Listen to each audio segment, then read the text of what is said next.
BJP को संविधान हटाना है ये 100% सच है, लेकिन कांग्रेस को संविधान बचाना है ये भी उतना सच नहीं है, क्योंकि मेरे पास उसके सबूत हैं। उनको भारत के संविधान में 3 मेजर अमेंडमेंट्स करने हैं, जिसकी परमिशन संसद में दी गई है। Article 82, article 83 and article 327।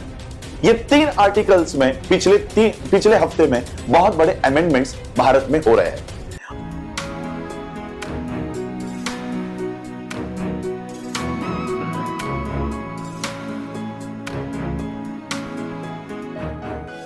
जय भीम, नमो बुद्धाय।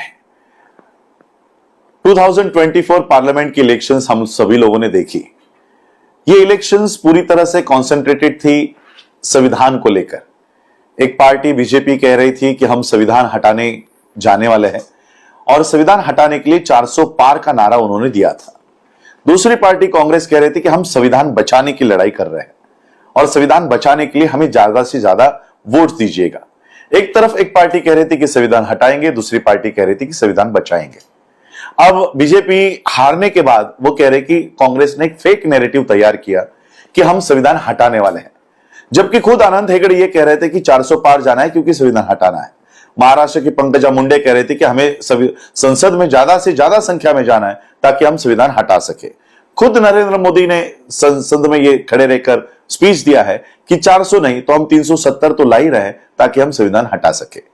तो ये फेक नैरेटिव है, ये बीजेपी बोल नहीं सकती। हां, लेकिन फेक नैरेटिव है। फेक नैरेटिव ये है कि कांग्रेस जो कह रही थी कि हम संविधान बचाने के लिए जाने वाले हैं, ये फेक नैरेटिव है। बीजेपी को संविधान हटाना है ये 100% सच है, लेकिन कांग्रेस को संविधान बचाना है ये भी उतना सच नहीं है, क्योंकि मेरे पास उसके सबूत है।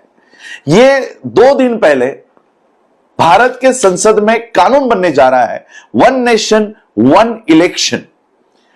Government considering 3 bills to implement 1 nation 1 election plan.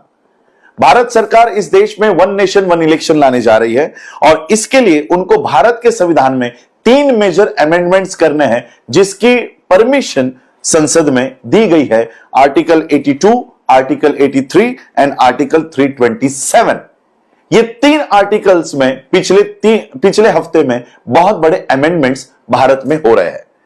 अब मुझे बताओ, जो कांग्रेस ये कह रही थी कि हमें संविधान बचाने के लिए अंदर जाना है, ये अमेंडमेंट्स जब हो रहे थे तब राहुल बाबा क्या सो रहे थे?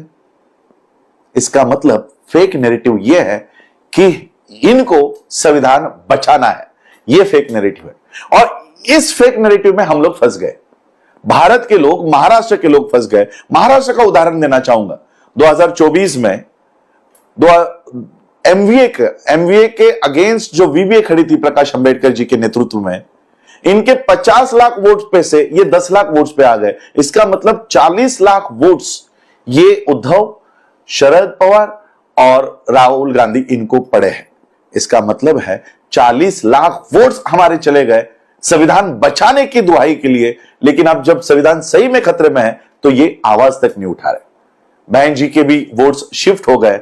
इसमें दोष कहीं ना कहीं हमारा भी है। हमारे इन नेताओं ने क्रेडिबिलिटी अपनी लॉस्ट कर दी है। इनका विश्वास कहीं ना कहीं समाज का विश्वास उठ गया है इन पे से, और इसलिए ये वोट्स जा रहे हैं। और इसलिए मैं आज फिर से हमारे समाज के वोट्स हमारे ही पार्टी में आए, ना इस इंडी ना एमवीए के लिए जाए, और हमारे वोट्स का रिप्रेजेंटेशन में तब्दील हो। इसके लिए आज मैं बाबा साहब के रिपब्लिकन पार्टी ऑफ इंडिया को फिर से रिवाइव करके इस पॉलिटिकल मूवमेंट को अपने हाथ में लेने की मुहिम कर रहा हूं।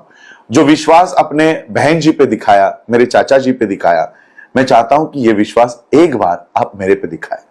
याद रखिएगा, मैं उस डीएनए से हूं जिस डीएनए ने इस देश में 2500 साल की गुलामगिरी को 60 साल के उनके जीवन कार्यकाल में खत्म कर दिया। उस डीएनए को लेकर मैं चल रहा हूं।